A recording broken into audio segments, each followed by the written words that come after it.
Today on Strange and Suspicious. A bizarre phenomenon.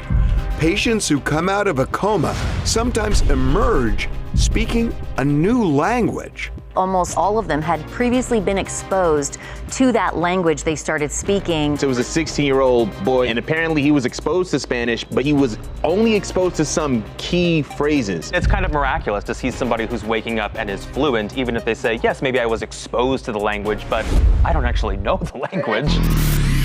Some dogs can predict earthquakes, even death.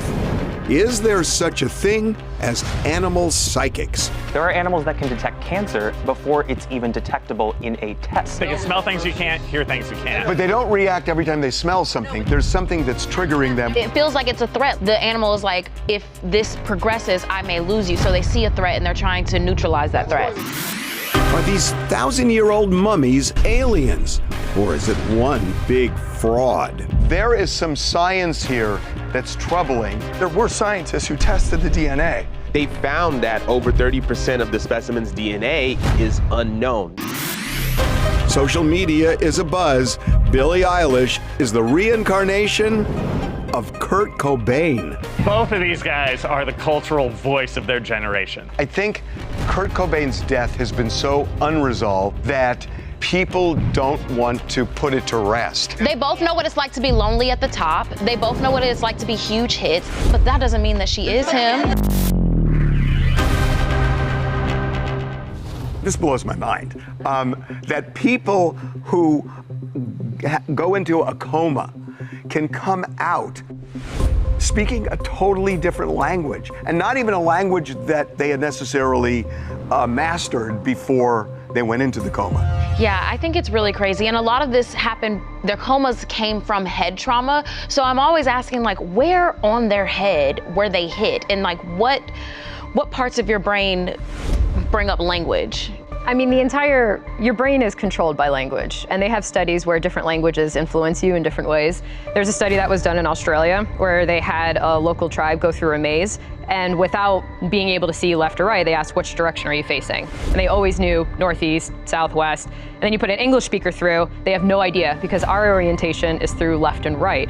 So it makes sense that if you hit your head, language could shift fundamentally because it shapes your entire brain and how you see things. And another thing I noticed with this, there was a pattern of these people had almost all, or maybe all of them, had previously been exposed to that language they started speaking in some regard or another. Like they took a class, like a Spanish class, or they went to a French country and were exposed to that language as well. But I still think that it is absolutely bizarre that, you know, I can say "Cómo está," but like, I can't imagine waking up and being like, like rattling it off. I took French 1, 2, and 3 in high school. I am not fluent in French. I can say hello, my name is, and maybe order a croissant and ask where the toilet is. So does that mean that if I'm hit in the head, I'm suddenly going to be fluent? Like it's a rare phenomenon. Yeah, because it's in there. Let me ask you, if you were to watch, let's say, a French television show or a movie, would you understand enough to kind of figure out what's going on in the movie? Barely. Well, the reason why I'm asking that is that we have stuff that's in our brain,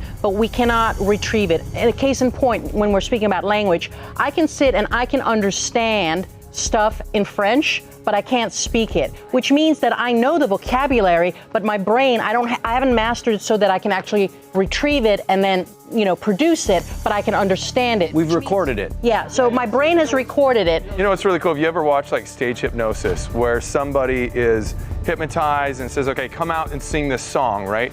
And I've had friends who've done this and they've only heard maybe a fraction of the words they know, but they get up there and they're perfect with all the lyrics and everything. So every sense that we have, hearing, seeing, feeling, somewhere it's stored in this file system. We just can't access it all the time. It might also matter how you learn the language too. Did you learn it as a child growing up, or did you learn it by rote later, like in high school or something like that? Because that might be in two different spots. Now, in this particular case, it was a 16-year-old boy named Ruben, got kicked in the head, and apparently he was exposed to Spanish because his older brother was learning Spanish. Right. Now, according to some of the research that I did, it said that he was only exposed to some key phrases. But I'm curious to know what is key phrases, because key phrases can actually translate to a conversational version of said language. But it's a good point. I mean, it's kind of miraculous to see somebody who's waking up and is fluent, even if they say, yes, maybe I was exposed to the language, but I don't actually know the language. There's a guy named Ben McMahon who went into a coma, who was English speaking, and he comes out speaking Mandarin. Yeah, that's bizarre. After waking up from the coma, I saw a Chinese-looking nurse. And because the first person I spoke to was in Mandarin, my internal monologue became Chinese. 所以你们在澳大利亚的时候会用英语来交流，可是在中国你们会用中文呢？ What the hell? Okay, that is crazy. But he also kept it in almost every case that we've seen. They have exposure. They've had exposure, but also it kind of fades after a couple of weeks. And this guy, I feel like he knew Mandarin ahead of time. But also, You're a skeptic? What happened? who would have thought? My heart be still. Who would have thought? But I mean, the fact that he is still speaking Mandarin and it didn't fade away. I don't think there's any way to discredit this. I mean, whether or not somebody was exposed, that's one conversation or the other, but to actually wake up and be fluent, like he's working on television in the language, that's amazing. I don't know. I think your brain can retain a lot more than you perceive it to retain, and based on its neuroplasty, it can actually, you can pull memories from it after brain damage that you didn't even know was there. Like, you don't know it on your conscious. Do you think that while he was in a coma, or while these people were in a coma, maybe their nurses were speaking other languages around them, so maybe that's how they picked stuff up? Not necessarily. I think he already knew this stuff, but also you can see sometimes that people, when they speak another language but don't feel comfortable about it, they'll say things like, oh, but when I'm drunk, I can speak it a lot better. And it's because you're more relaxed and you just let yourself flow, right? Your inhibitions go away. But how does it knock the English out of you? That's the thing, because typically, I know that the language centers of the brain are in the same place, right? So the brain is amazing, but if you really focus on one language, for example, when I was speaking fluent Spanish in South America, I came home and I couldn't speak English. It's like because I didn't use that same vocabulary anymore. There's an argument that that in our U.S. brains, we're left brain for language. So if we have damage to the left side of our brain, or if that's where the swelling is after an injury, that other parts of your brain compensate. And the thought is that sometimes other language learning goes into other parts of our brain, which may explain that. Language is learned. I learned 2 languages growing up, and because when we moved to the US, we mostly obviously speak English. I'm still pretty fluent in my native tongue, but I've lost a lot of it. I have to sometimes think about sentence structure, although I learned them at the same time. So if you don't use it, you lose it. Here's something really interesting that happened. In 2012, there's this guy named Rory Curtis, and he got into a really bad accident. He studied French in the 9th grade. He was 22 when this accident happened. Now he woke up, he was speaking French, but also he thought that he was Matthew McConaughey, and it took a long time for everybody to convince him, no, baby, you are not. Well, that's just brain damage. Okay? You are That's not. just brain But he damage. was also speaking fluent French, and like my French, I at least did it up until 12th grade. My 9th grade French, probably don't remember any of that. The truth is, tragically, most people that have closed head injuries do not experience any acceleration, they experience deterioration. This is really unusual. Quite rare. It's miraculous. Coming up. I believe there is such a thing as animal psychics. There are animals that can detect natural disasters. Earthquakes. I think that animals take in sensory differently than we do. Is the intuition a heightened sense, or is the intuition something that we can't explain? I don't think just because you can explain their extraordinary abilities by genes makes it any less extraordinary.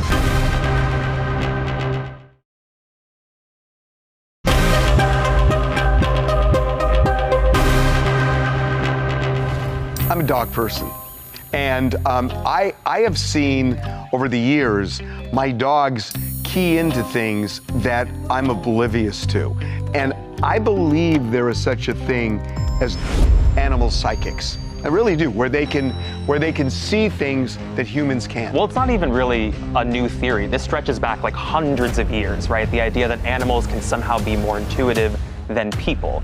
There are animals that can detect natural disasters. Earthquakes. There are animals that can detect cancer before it's even detectable in a test. And by the way, this woman, her name is Michelle Pearson, that happened to her. All of a sudden, out of nowhere, she just got up on my chest and she sniffed that breast and then looked in my face sniffed the spot again and looked at my face, and I tried to shove her off, and she came back up and just laid down on that right breast and just looked at me like, I'm trying to tell you something. Yeah, this sort of poses the question, are they finally tuned to detect physical abnormalities and signal for that, or is this ESP? Yeah, see, I don't think we should call it psychic, because that's, again, a human thing that we're projecting. I think that animals take in sensory differently than we do, right? Like bats, okay, they get it through sonar, basically. They can hear things, and that is how they navigate through very tight quarters and fly through the sky without actually seeing the way we see. But the reason I disagree with you is that animals probably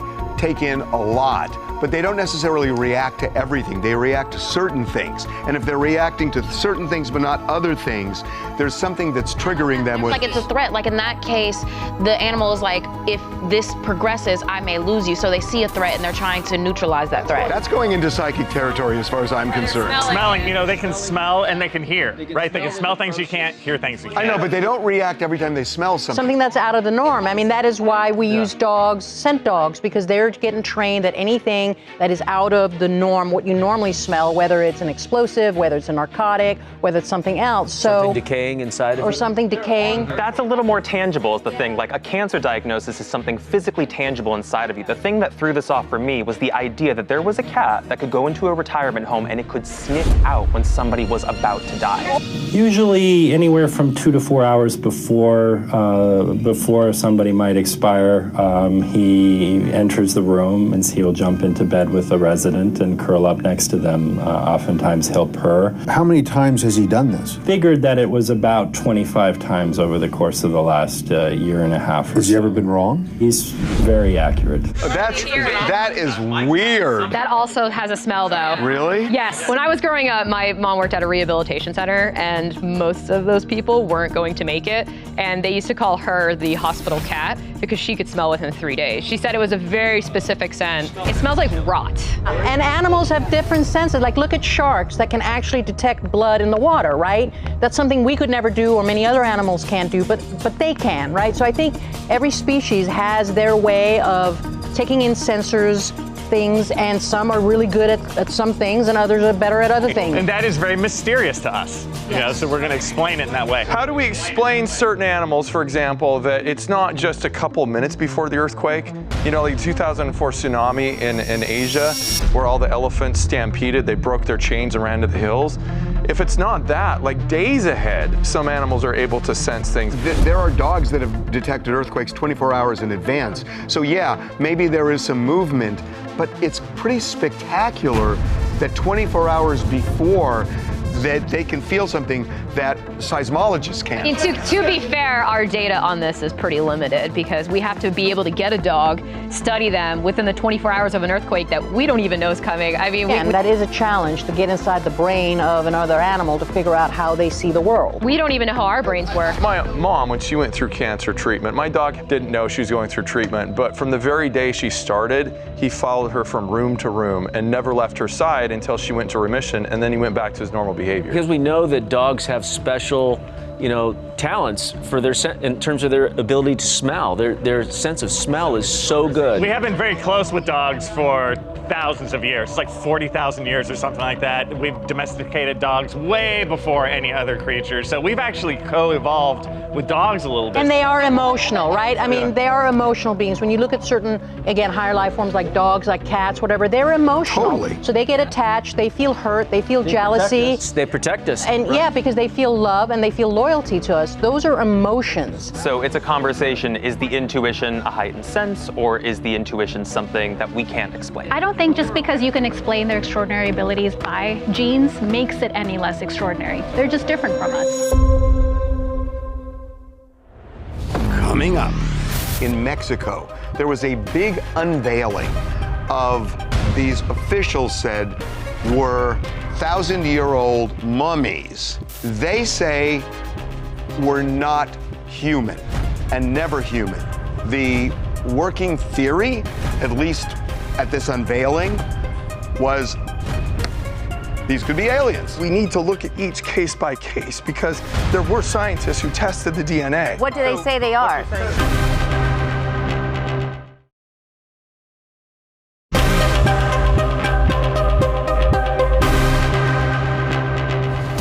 Mexico, there was a big unveiling of what these officials said were 1,000-year-old mummies.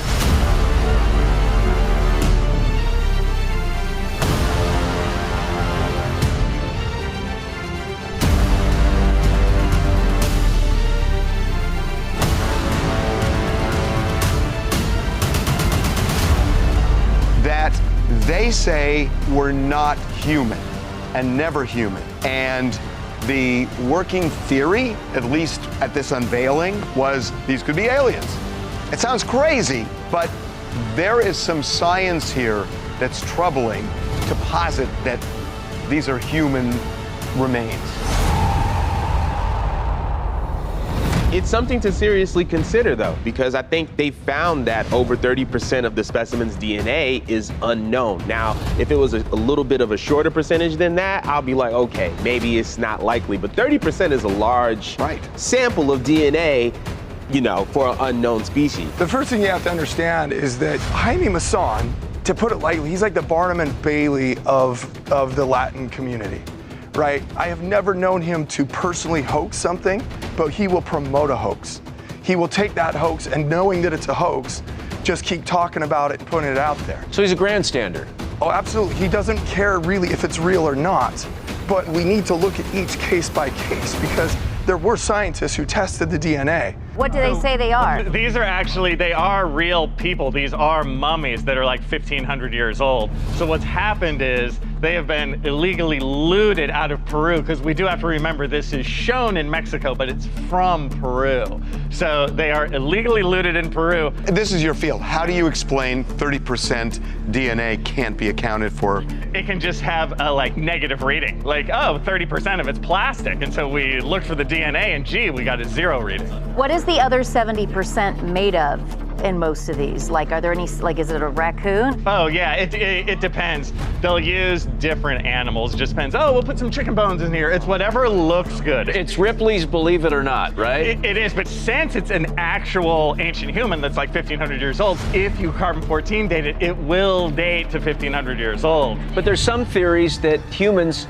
were basically evolved from creatures from other planets. I mean, that is a theory among some folks, that isn't it? That somehow. I love you looked at Ben. Are there some theories about DNA coming from other planets that are part of the human genome? Well, as your resident conspiracy theorist here, the junk DNA theory that we ourselves have a significant portion of DNA that doesn't do anything. We don't know what it is. Can we unlock it? What does it do? And that's where that theory kind of spawns from, right? That we were planted here and then we're the offspring of hybridization of an ancient civilization. Is it possible that these mummies were human and then once they were mummified, maybe the locals just started making their own stories? That is true to the elongated skulls, right? And the practice of elongating the skulls is a big problem because some of these people were misshapen. Right. So they were, what, misshapen 1,000 years ago and that kind of went away? Well, there were beauty. There were things they would do for beauty, for religious reasons, to elongate like a forehead or something, disfigure yourself. Yeah, you're binding the skull from childhood in order to get that look because they did find that look. I know, the Kardashians are looking for that.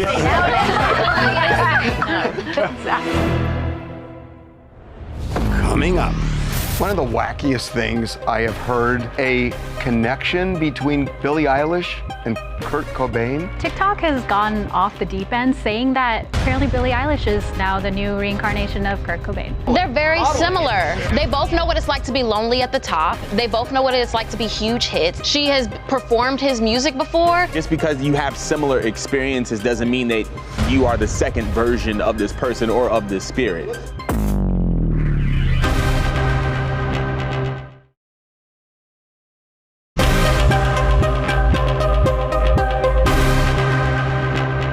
One of the wackiest things I have heard in a long time is a connection between Billie Eilish and Kurt Cobain? Yeah, so TikTok has gone off the deep end saying that apparently Billie Eilish is now the new reincarnation of Kurt Cobain. It's a stretch. Also, a lot of religions talk about, you know, if Kurt Cobain, he took his own life. So if you take your own life, are you eligible for reincarnation? So when we talk about reincarnation, there are certain purposes that are assigned to it, right? Performing an innate skill and love of all humanity. Now, just because you can perform a skill similar to how someone else can, does not mean that you love all humans. I also noticed that Billie had read Kurt's suicide note and that there was empathy there, but I don't think— Not just empathy, she had talked about self-harm. Absolutely. But I feel like just because you have similar experiences doesn't mean that you are the second version of this person or of this spirit. Well, let's look at the physical characteristics. Do you see any comparison here? The eyes. That's it. They don't have the same nose. They don't have the same lips. Wow, they both play guitar. Playing the guitar. That is Every striking. freshman in college. Billie Eilish looks up to him. So I think there's like a subconscious act Modeling. a little bit. Modeling. Like modeling his behavior. They both know what it's like to be lonely at the top. And I think they both battle depression. So I think she probably identifies with him. She has performed his music before, but that doesn't mean that she is him. Why are people saying this? Because this is the thing. People look for patterns. Right. I think so too. Yeah. Both of these guys are the cultural voice of their generation. Absolutely. And I feel like this says more about the cultural impact that Kurt Cobain has had. When we talk about the color hair, when we talk about relating to feeling lonely, Alienated. that dark sound, that's something that can be felt and reverberated later in the 90s and especially now. But I don't think that means that Billie is the second coming of Kurt Cobain. You know what I think it is? I think Kurt Cobain's death has been so unresolved that people don't want to put it to rest. Isn't it ironic, though, too? Isn't Nirvana the ultimate state of self-achievement? So after multiple reincarnations, and you reach Nirvana, right? Incorporated Sex late at that was night. tough.